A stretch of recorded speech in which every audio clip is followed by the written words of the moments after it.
د مالیې وزارت د کړنو کلنی مستند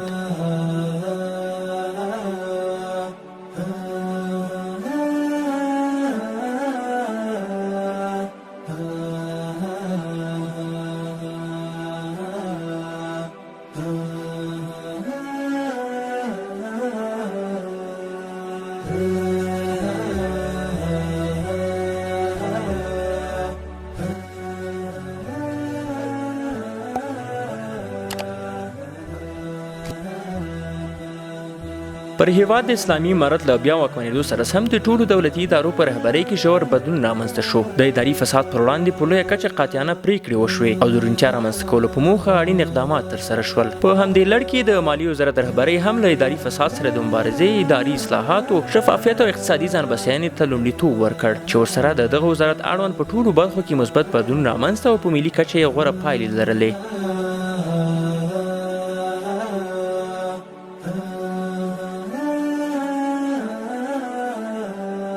بودیجه د نړۍ نظامونه تل د خپلو موخو د ترلاسه کولو لپاره کلنۍ بودیجه ټاکي. د افغانستان اسلامي امارت هم د خپلو هغو تجربو له مخې چې د مبارزو په دوران کې د لګښتونو او محاربې د کنټرول لپاره د بودیجې ټاکنې له شفاف بهیر څخه ترلاسه کړې وي، وکولای شول چې له نړیوالو مرستو پرته له خپلو ملي عوایدو لومړی د 1400 کال وروستیو 3 میاشتو بودیجه چې څه له پاسه 53 میلیارډ افغانۍ وه او بیا د 1401 کال لپاره یو کلنه بودیجه چې څه له پاسه 211 میلیارډ افغانۍ کیږي له نړیوالو معیارونو سره سمه ترتیب کړي. د ملي بودیجې لوی ریاست د مالیې وزارت یو له مهمو او کلیدي ریاستونو څخه ګڼل کیږي چې د هیواد ملي بودیجې جوړونه، تطبیق او نظارت پر مخ وړي. تیر کال د سیاسي بدلون او د افغانستان اسلامي امارت د فتح او حاکمیت له پیل سره سم نړیوال کومکونه بند او همدارنګه د هیواد بانکي ذخایر کنګل شول. خو د لوی خدای جل جلاله په نصرت او د مالیې وزارت مدبرانه مدیریت په اساس باندې موږ وکولای شو چې د دولت د کارکونکو معاشونه او د اداراتو اړین لګښتونه ښه مدیریت کړو. د افغانستان اسلامي امارت د کابینې د پریکړې پر بنسټ د هیواد مالی کال بدلیدلو سره سم د ملي بودیجې لوی ریاست 3 میاشتنۍ بودیجه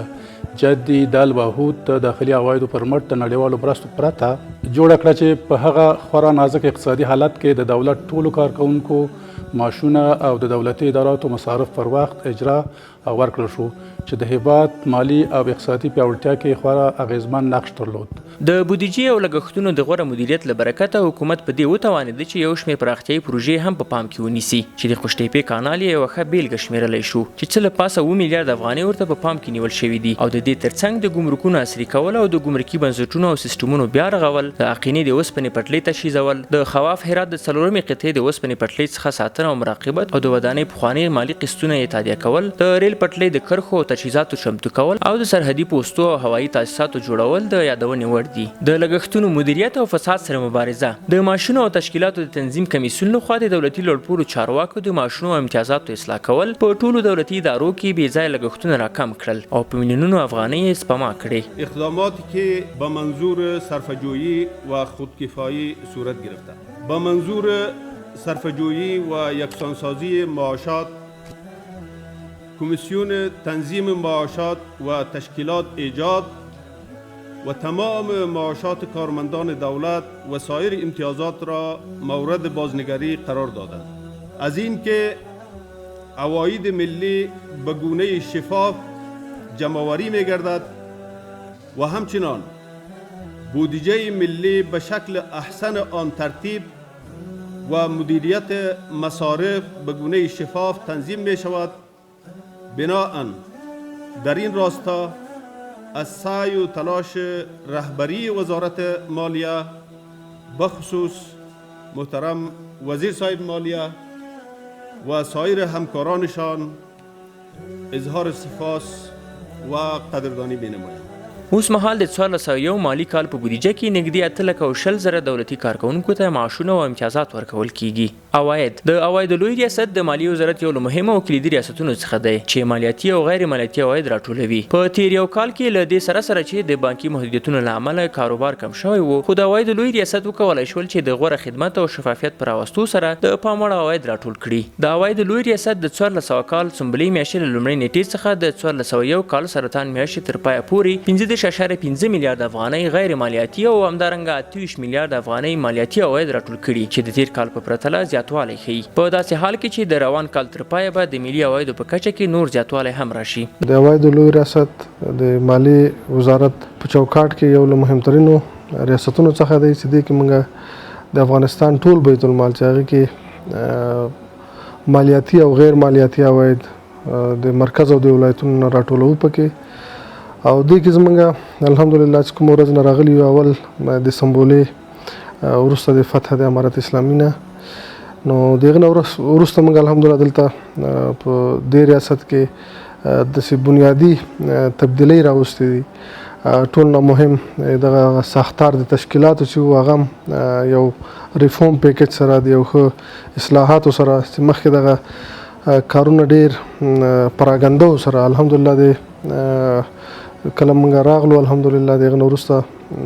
کوشش هم وکړو چې د اول ټول نه اول د کاري پروسو د ښه پرمختګ دپاره همدغسې د کارو د ښه انسجام دپاره د مالدهندګانو ته د ښه سهولت ایجادولو دپاره په ساختار تشکیلاتو باندې هم کار وکړ. همدغسې موږ په دې چې د افغانستان د ټولو عوایدو د راټولولو مسؤلیت لرو نو دغه کې هغه ټول کار زموږ چې دی هغه د مالدهندګانو سره دی. د مالدهندګانو د سهولت دپاره موږ مستقل په یو اصلاحاتو باندې ریفورم پیکج باندې کار کړی دی چې موږ په کومو څنګه پروسس کمولی شو، څنګه کاغذ پرانی یا بیوروکراسي کمولی شو، څنګه د فساد مخه نیولی شو، شفافیت څنګه رامنځته کولی شو. نو په دې ټولو موضوعاتو باندې الحمدلله ډېر یو ښه ریفورم پیکج سره موږ خپل کارونه په ډېر شروع نه چې راغلي یو زموږ الحمدلله ټیم ټول د عوایدو په ریاست کې ډېر په یو جذبې سره، په یو ملي احساس سره، په یو ایمانی احساس سره الحمدلله کار کیږي او دغسې یو غواړو چې دغه ریاست یو مثالي ریاست ورنه جوړ کړو او انشاءالله دلته دغه زموږ مالدهندګانو ته ښه سهولتونه ورکړو. د یادونې وړ ده چې د افغانستان اسلامي امارت خپلو قدرمنو مالیه ورکوونکو ته د اسانتیا رامنځته کولو او هڅونې په موخه د اصنافو په مالیاتي نورم کې کموالی راوسته چې پخوا به اصنافو 1.5 سلنه مالیه ورکوله خو اوس دغه کچه 0.5 سلنې ته راټیټه شوې ده. هیله دې نه وي چې نوموړو ته د تیرو کلونو مالیاتي جرایم هم معاف شوي دي. گمرکات امارت اسلامی قبل از حاکم شدن در کشور در بخش‌های گمرکات کادرهای آموزش دیده و مجرب داشته و بعد از تسلط در کشور نیز در گمرکات تغییرات مثبت را ایجاد کرده که در نتیجه از تاریخ اول سنبله 1400 الی پایان سرطان 1401 72.3 میلیارد افغانی عواید گمرکی جمع‌آوری گردید. همچنان مراحل گمرکی آسان‌تر شده، ترازوهای پیشرفته دیجیتالی نصب گردیده و سهولت‌ها برای تجار مهیا گردیده است. په اول کې زموږ په ګمرکاتو کې مشکلات نه دي ایجاد شوي، زموږ ټول ګمرکات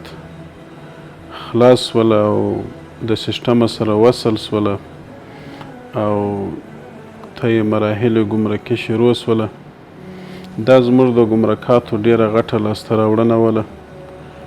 چې د ټولو د اداراتو نه مخکې ګمرکات خلاص سول. دویم په ګمرکاتو کې زموږ ملګرو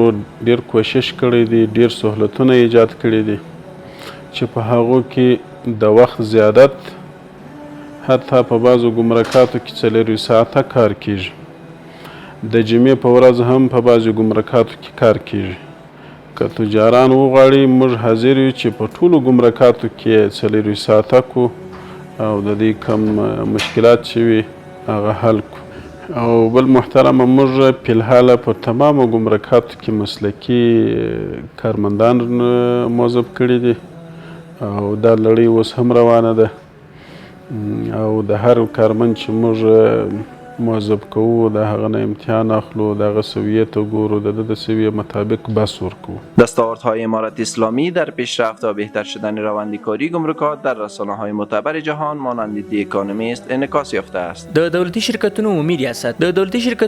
ریاست دغه شرکتونو له کړنو څخه د څارنې او د څارپلاوي د دارالانشا دنده پر غاړه لري. د اسلامي امارت له واکمنېدو راوروسته دغه ریاست د اصلاحي پروګرامونو د تشکیلاتو جوړښت معیاري کولو او د مدیریت د اصلاح لپاره مالي نظامي تقاضاو سره سم د د دولتي شرکتونو د ځوابوینې په موخه د ستړي کیدونکې هڅې کړي دي چې له ډلې یې لاندې لاسته راوړنو ته اشاره کوو. یو، د دولتي شرکتونو عمومي ریاست د هڅو په پایله کې 8 دولتي شرکتونو لکه مرکزي سیلو، د کندوز سپین زر، د هلمند د بوست پنبې او نباتي غوړیو دولتي شرکت، د بلخ د پنبې او نباتي غوړیو دولتي شرکت، د ارزاقو دولتي شرکت، د افغانستان د نفت او غازو دولتي شرکت، د مسافروړونکو ښاري مینی بس دولتي شرکت او د افغانکار دولتي شرکت خپل فعالیتونه بیا پیل کړل. همدارنګه دغه ریاست هوډ لري چې د بلخ سیلو، د پلخمري سیلو، افغان نساجي، د کندهار نخي نساجي، د کندهار د وړیو نساجي، د بغلان شکر او لاسي صنایعو شرکتونه بیا فعال کړي. دوه، دغه ریاست له فساد سره د مبارزې له مخې لومړۍ مرحله کې د 13 شرکتونو د غیر منقولو جایدادونو غصب او په دوهمه مرحله کې د 10 شرکتونو د غیر منقولو جایدادونو غصب او په انفرادي ډول له 12 شرکتونو څخه د وزارت د مالی او اداري عمومي ریاست له طریقه د دولتي ملکیتونو د بیا راګرځونې کمیسیون ته د افغانستان اسلامي امارت کابینې د څلورمې ګڼې مصوبې او دوهمې فقرې پر اساس په ټولیزه توګه ولېږل شول او د غیر منقولو جایدادونو معلومات یې د اجارې یا کرایې او د غصب له تفکیک سره سم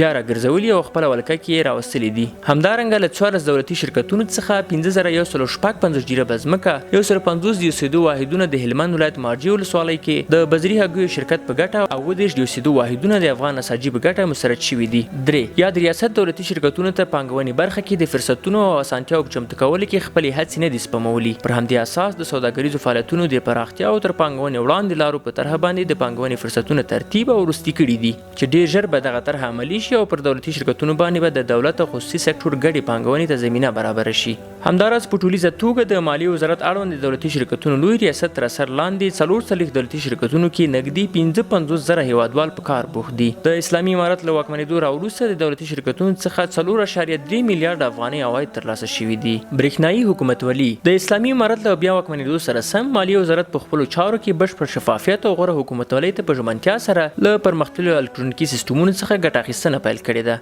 چې سیکوډا، افمس او سیکټاس نړیوال سیستمونه یې غوره بیلګې دي چې د ګمرکونو، خزاینو او عوایدو برخه کې ترې د پام وړ ګټه اخیستل کیږي. د هیواد په ګمرکونو کې POS ماشینونه فعال شوي دي چې له مخې یې په انلاین ډول د سوداګریزو توکو محصول اخیستل کیږي او سوداګرو ته پرې نورې اړینې اسانتیاوې هم رامنځته کیږي. په ګمرکونو کې د تلو او سکنرونو فعالېدل، د TIN د ماشینونو فعالېدل او سوداګرو ته په انلاین بڼه د یوزر جوړول د برېښنایي حکومتولۍ نورې مهمې بیلګې ګڼل کیږي. مالیې وزارت په خپلو چارو کې نړیوالو پیژندل شوي الکترونیکي سیستمونو ته لومړیتوب ورکوي او رڼې برېښنایي حکومتولۍ، سیستم جوړونې او د فساد سره مبارزې ته ځانګړې پاملرنه کوي. املاک دولتی، ریاست املاک دولتی که مسئولیت نگهداری و قرارداد تمام جایدادهای دولتی را به عهده دارد، بعد از حاکم شدن امارت اسلامی در امور این ریاست شفافیت و سرعت به وجود آمده. این ریاست بعد از حاکم شدن امارت اسلامی از درک کرایه و اجاره جایدادهای دولتی 283 میلیون افغانی عواید جمع‌آوری کرده است. از تسلط امارت اسلامی تا کنون 106 جایداد ادارات دولتی ثبت شده و در مجموع 19150 جایداد در کتاب مربوط این ریاست ثبت شده است. در مرکز و ولایات کشور معمولا جایدادهای دولتی حفظ و بررسی گردیده تا از غصب و حیف و میل آن جلوگیری شود. معینیت پالیسی، کنفرانس مهم اقتصادی تحت عنوان اقتصادی افغانستان در نتیجه تلاش‌های ارزنده معینیت پالیسی وزارت مالیه راه اندازی گردید که دستاوردهای خوبی در بخش‌های اقتصادی افغانستان به ارمغان آورد. تعاملات اقتصاد با جامعه جهانی به حالت عادی برگشت، محدودیت‌ها بالای سکتور بانکی افغانستان کاهش یافت، سهولت‌های لازم برای سکتور خصوصی در داخل و خارج از کشور فراهم گردید و نمایندگان سازمان ملل متحد و جامعه جهانی تعهد نمودند که کمک‌های کوتاه‌مدت و درازمدت بشردوستانه را در زمینه‌های مختلف اقتصادی به افغانستان فراهم سازد. دستاوردهای کوتاه‌مدت کنفرانس اقتصادی افغانستان: تحرک فعالیت‌های اقتصادی و سکتور خصوصی. از سوی وزارت خزانه‌داری امریکا جوازهای شماره 16, 17, 18, 19, 20 صادر گردید که بر اساس آن سهولت‌های لازم برای سکتور بانک فراهم شده و روابط امارت اسلامی افغانستان با جهان در بخش‌های کمک‌های بشردوستانه بهتر گردید. تفاهم انتقال 3.6 میلیارد دلار در بخش‌های خدمات بشری، حفظ و سرمایه‌گذاری، صحت و تعلیم و تربیت توسط سازمان ملل متحد در چوکات TEF، تعهدات کمک مالی ایالات متحده آمریکا، اتحادیه اروپا و بانک انکشافی آسیایی در چارچوب سازمان توسعه انتقال ملل متحد، 308 میلیون دلار از طرف ایالات متحده آمریکا، 302 میلیون دلار از طرف اتحادیه اروپا، 405 میلیون دلار از طرف بانک انکشافی آسیایی. همچنین کنفرانس بین المللی هماهنگی کمک‌های بشردوستانه برگزار شد که نقش مهمی در هماهنگی بهتر و توزیع شفاف کمک‌های بین المللی داشت. استخدام کادرهای مسلکی. ریاست منابع بشری در تعیین افراد مسلکی در تمام نهادهای مرتبط با وزارت مالیه نقش موثر و مثبت داشته و در این راستا انتصابات را با شفافیت کامل انجام داده است. پس از حاکم شدن دوباره امارت اسلامی، ده‌ها تن اشخاص مسلکی از طریق رقابت آزاد در بخش‌های مختلف وزارت مالیه تقرر حاصل نمودند. همچنین ریاست متذکره پس از حاکم شدن امارت اسلامی حدود 1500 نفر را در تمامی ادارات مربوطه وزارت مالیه استخدام نموده است.